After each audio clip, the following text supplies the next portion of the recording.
Hello everyone, आज है 19 नवंबर और आज इस वीडियो में हम बात करने जा रहे हैं जियो फाइनेंशियल सर्विस के बारे में।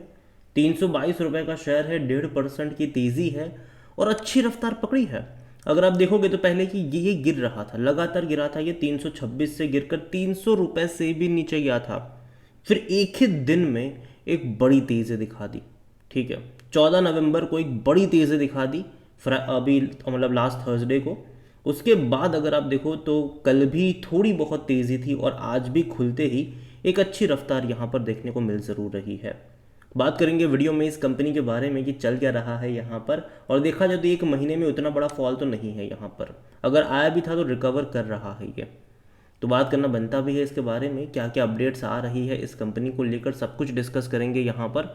लेकिन उससे पहले अगर आपने अभी तक चैनल को सब्सक्राइब नहीं किया है तो प्लीज़ अभी इसे सब्सक्राइब कर लीजिए, क्योंकि आगे भी बहुत सारे वीडियोस हैं जो आपको काफ़ी ज़्यादा हेल्प करेंगे। तो जियो फाइनेंशियल सर्विस 322 रुपये का शेयर है और एक महीने में 1.5% की गिरावट है, जबकि बाज़ार का हाल एक महीने में बहुत ज़्यादा ख़राब रहा है। कुछ कुछ कंपनियां 20-20, 22-22% तक गिरी है।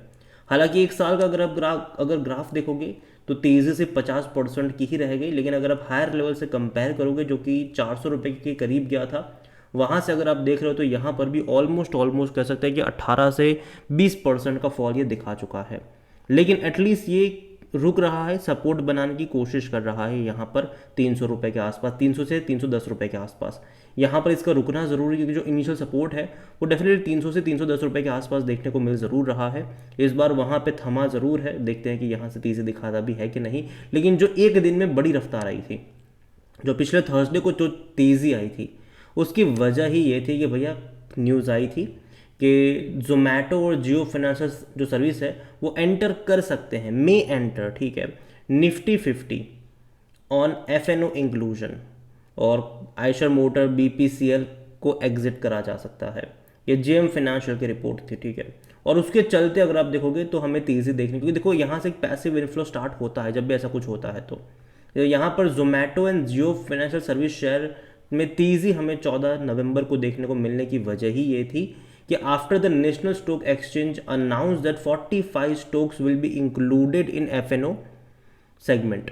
According to the domestic broker GM Financial, following the inclusion into the FNO segment, Zomato and Jio could include in the front line of Nifty 50 index during the March 2025 rebalancing. तो जो 2025 में जब रीबैलेंसिंग होगा मार्च में, तब यहाँ पर इनको इंक्लूड करा जा सकता है, और ये बड़ी खबर होती है। यहाँ पर अगर आज वॉल्यूम के बारे में बात करें तो बाजार जस्ट अभी खुला है, 35 लाख के आसपास के शेयर यहाँ पर ट्रेड हो चुके हैं, और मार्केट कैप इसका 2 लाख करोड़ के आसपास देखने को मिल रहा है। 395 रुपये के लेवल से गिरा था ये, लेकिन 200 रुपये के लेवल से उठा भी था ये। और जहाँ तक बात करी जाए इस कंपनी को लेकर, तो देखिए मेरे हिसाब से कंपनी ख़राब नहीं है, अभी कंपनी एक इनिशियल फेज़ में ज़रूर है। बहुत सारे बिजनेस कंपनी कर रही है, करने वाली है, जो कि धीरे धीरे खुद मतलब स्टार्ट होंगे। तो देखते हैं कि वो बिज़नेस कब तक सेटअप होता है इनका। और जहाँ तक बिज़नेस की बात करी जाए तो जैसे कि मैंने कहा, एक नहीं कई सारे बिज़नेस है। ऑलरेडी जो इनका एग्जिस्टिंग बिजनेस है इंस्टेंट लोन का, वो तो रहेगा ही रहेगा, लेकिन इसके अलावा यहाँ पर एक स्टेप और आगे जाएंगे ये, और छोटे लोन के साथ साथ होम लोन्स भी देना स्टार्ट करने वाले हैं, जिससे सीधा ये लोग compete करेंगे बड़े बड़े हाउसिंग फाइनेंस वाली कंपनियों के साथ, और ये बड़ी बात होगी। और वो टिकट साइज़ बढ़ जाएगा इनका लोन का, जिससे कहीं ना कहीं इनका रेवेन्यू प्रॉफिट एक तरीके से इंक्रीज होता आपको नज़र आ सकता है। इसके अलावा म्यूचुअल फंड्स के अगेंस्ट में भी लोन देना स्टार्ट करेंगे ये। इंश्योरेंस प्लान भी निकाल रहे हैं, चाहे वो बाइक इंश्योरेंस हो, कार का हो, हेल्थ का हो, अलग अलग प्लान आपको एक ही जगह यहाँ पर देखने को मिलने वाले हैं। डिजिटल बैंकिंग की बात करें, यूपीआई पेमेंट्स की बात करें, म्यूचुअल फंड्स की बात कर लो, असेट, इसके अलावा अगर आप देखो वेल्थ मैनेजमेंट की बात करो, सब कुछ होगा। क्रेडिट कार्ड की बात करो, सब कुछ होगा। रेंटिंग वाला बिजनेस भी कंपनी करने वाली है। बहुत सारे बिजनेस होने वाले हैं इस कंपनी के एक ही रूफ के अंडर में।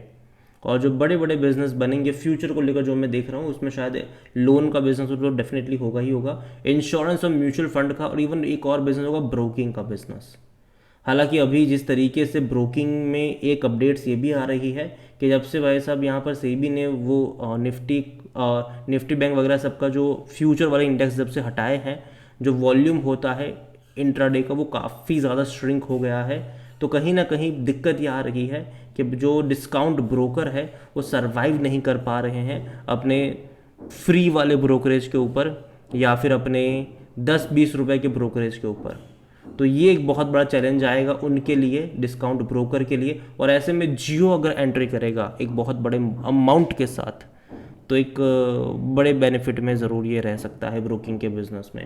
और जहाँ तक वैल्यूएशन की बात करें तो 126 का इसका पी रेशियो है, सेक्टर पी 17 का है। डेफिनेटली ये महंगा है ये, क्योंकि इसका एग्जिस्टिंग अगर आप नंबर्स देखते हो तो उतने ज़्यादा अच्छे नंबर नहीं है रेवेन्यू और प्रॉफिट वाइज। लेकिन इनके फ्यूचर में जैसे जैसे जैसे बिजनेस ओपन होते जाएंगे, चाहे वो इंश्योरेंस का हो, म्यूचुअल फंड्स का हो, ब्रोकिंग का हो, रेंटिंग का हो, जैसे सारे बिजनेस ओपन होना स्टार्ट होंगे तो इनके रेवेन्यू भी बढ़ना स्टार्ट हो जाएंगे, इनके प्रॉफिट्स भी बढ़ना स्टार्ट होंगे। और जब वो बढ़ेगा तो पी रेशो जो है, प्राइस टू अर्निंग रेशियो, वो भी इनका एडजस्ट होता नजर आएगा। लेकिन हाँ, जब ये खबरें भी आएगी तो तेज़ी भी हमें देखने को मिलेगी शेयर प्राइस में। तो जैसे कि खबर थी क्या निफ्टी 50 में इनका इंक्लूजन हो सकता है, एफ सेगमेंट में इनका इंक्लूजन हो सकता है, तो तेज़ी दिखा दी एक दिन में। 300 रुपये से नीचे शेयर ट्रेड करा था, सीधा 18 रुपये भाग गया, 20 रुपये भाग गया उस लेवल से। तो ये होगा आने वाले टाइम में जब खबरें आएगी यहाँ पर क्या ब्रोकिंग का लाइसेंस इनको मिल चुका है, इनको इंश्योरेंस का मिल चुका है, इनको म्यूचुअल फंड का मिल चुका है, जब ये सारे आएंगे ना तो याद रखिएगा न्यूज़ के आधार पर ये ट्रेड करेगा उसके बाद, ठीक है, खबरों के आधार पर, खबरों के बेसिस पर ये ट्रेड करना स्टार्ट कर देगा। और सितंबर में इनके नंबर बहुत अच्छे होते हैं, उसका रीज़न ये होता है कि देखो रिलायंस इंडस्ट्रीज़ में 6.5% का जो हिस्सा है वो जियो फाइनेंशियल्स के पास है।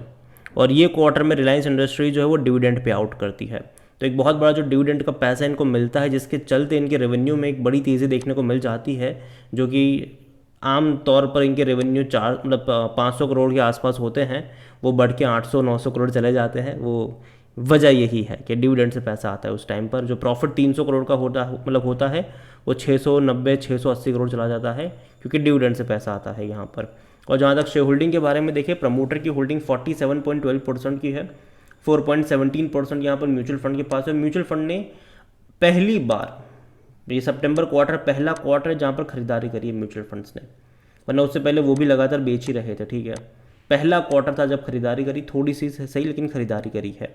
लेकिन बाकी के जो लोग हैं, चाहे वो डोमेस्टिक हो चाहे वो यहाँ पर एफआईल्स हो, वो लगातार बिकवाली ही कर रहे हैं, यहाँ पर लगातार अपनी होल्डिंग कम कर रहे हैं।